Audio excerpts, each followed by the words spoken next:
Hello, welcome to the Indie Ocean. This is BitzKrieg, not BlitzKrieg. Don't make that rookie error, as I did originally. No, it's BitzKrieg, presumably a pun on, you know, sort of retro graphics and things. Anyway, this is an action real-time strategy game, and you've seen me play one of those before, or an arcade real-time strategy game, if you prefer. You've seen me play Video Wars before. This is a new one in a similar kind of vein, in that it is an RTS, but it's also much faster paced and much more streamlined and simplified than a full RTS. So I'll try and give you a little bit of a taster of it. We'll start with level 2. I think I've done 3 levels. Looks like it only goes up to 5 in the single player campaign, which is not great. But, you know, tolerable. Clearly it's meant to be played multiplayer, actually. That seems to be where the meat of the whole thing is. 4 multiplayer maps, 2 of them up to 4 players. But, you know, I don't have anyone to play XBligs with. Common problem, I think. And it seems like it's probably local-only multiplayer. But I haven't been able to try it because I haven't had the opportunity. But even if it's online multiplayer, you would have to have a friend who also buys this game, because the chances of playing it with a stranger are next to none. Anyway, let's have a look at the single player campaign. Like a lot of Xbox Live Indie games, this is only 80 Microsoft points, so not much of a risk if you feel like trying it. But let's play level 2. We can fractionally customise the appearance of our general here. So let's give him this weird quasi-Dracula hair. And the drill here is basically very simplified controls. You produce units using the 4 face buttons. So these are our main infantry guys that I'm producing here by pressing A. You can select a group of units by pressing the left trigger, which selects all the units in a given area like that. And then you move them by pressing the right trigger. So we need to try and capture these resource points, these sort of oil drill things here, in order to actually get income. Those are what produce money for us. Now we can also produce other units, these sort of anti-tank infantry units, which we produce by pressing A. So let's move them in to take up this tank. Oh, not doing a great job. Let's produce some more. Like so. We might eventually be able to chip away at this tank. Looks like our money is coming in a bit slowly. Unfortunately, as soon as you move your infantry away from one of these areas, you lose it. So, you don't just risk losing it, you actually do literally lose it as soon as you leave. So you have to keep your infantry there to hold it. Also, other units can't hold those points, only infantry can hold them. So let's move these infantry guys down here to this one. And move, I don't know, this guy. I expected more than one, but let's stop moving him over that way. Actually, let's not. Let's move him to there. Move these guys over to take that one, and then move this one in to just hold that. Yeah, there we go. Now we can also build tanks. So I've built a couple there. And there's an almost rock, paper, scissors kind of thing going on here, where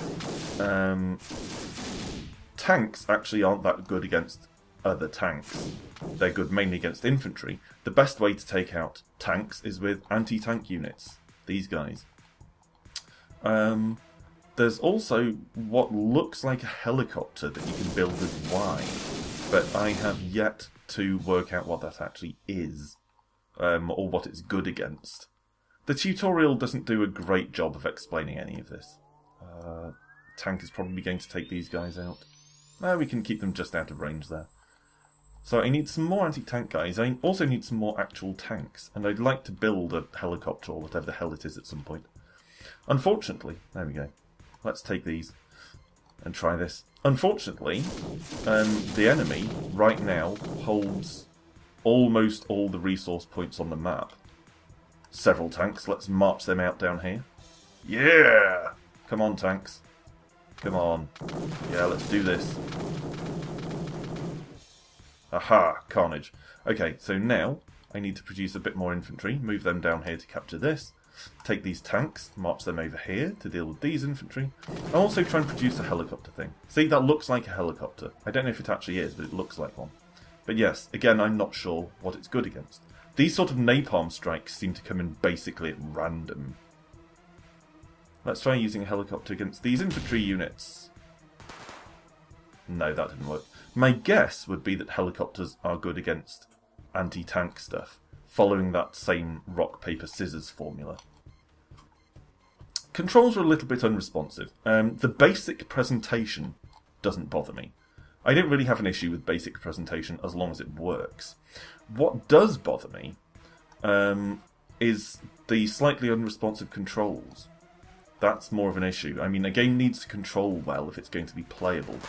But often enemies will either just not move when you tell them to, or they will sort of move part of the way and then stop. It's a bit awkward. Anyway, that's a level out of the way. And this is my other gripe with it. That was reasonably fun. I mean, not particularly deep or enormously engaging, but it was alright. It was enjoyable enough. I'd say Video Wars is better, but that's fine. If you want a quick dip in, dip out, arcade, rapid fire, on the fly strategy sort of game, it's pretty fun and actually very reasonable value for 80 Microsoft points. But you saw that I did that level in, what, 2 or 3 minutes, probably? And there are only 5, as I showed you at the outset.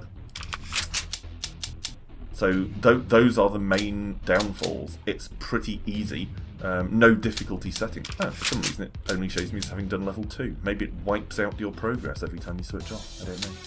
But you can choose from any of the levels anyway. Anyway, there don't seem to be any difficulty settings. And only 5 levels. So if you're playing this on your own, I reckon half an hour, maybe 45 minutes, certainly less than an hour to finish the game, unless it gets really, really difficult on level 5, which I haven't tried yet. And that's a crying shame. It emphasises multiplayer too much, and while I would like to see more multiplayer on Xbox Live Indie games, that comes down to people playing it. It's not a lack of multiplayer games, it's a lack of multiple players. So any game that emphasises the multiplayer and makes the single player not able to stand on its own on XBLIG is kind of shooting itself in both feet right from the outset. But if you want an hour max of arcadey real-time strategy light without all that much challenge involved, then you can do worse than spending 80 Microsoft points on BitzKrieg.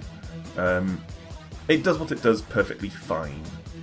It's just that it's too limited. It doesn't go far enough. It's actually more like a demo than a full game. Anyway, this has been BitzKrieg. As usual, I'll link to the page where you can demo it or buy it down below. Thanks for watching as always, and rejoin me the next time for more games. See you then.